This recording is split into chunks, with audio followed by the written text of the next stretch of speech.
আপনারা সাইড দেন ভাই।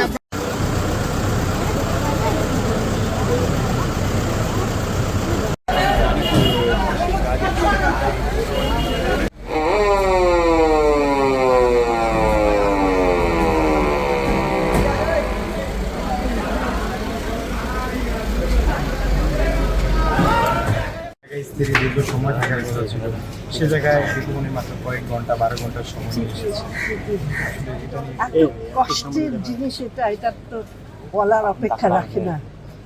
আমি চাচ্ছি হয়তো সরকার যদি দয়া করে আরো কিছুক্ষণ দীপুমণিকে মেয়ের কাছে থাকতে দেন, দীপাবলির কাছে থাকতে দেন, তাহলে আমরা সবাই আমাদের সরকারের জন্য দোয়া করি। দীপুমণির স্বামী আমরা দেখেছি যখন হুইল চেয়ারে করে তার স্ত্রীকে দেখার জন্য কোর্টের বারান্দায় গিয়েছিল, সেই অনুভূতিগুলো কত খারাপ লাগছিল যখন দীপুমণি সবসময় সাথে থাকতো, সব সময় সকালে অফিসে যাওয়ার সময় ওকে বলে যেত, এসে ওর সাথে দেখতাম, ও অফিস থেকে ফোন করতো।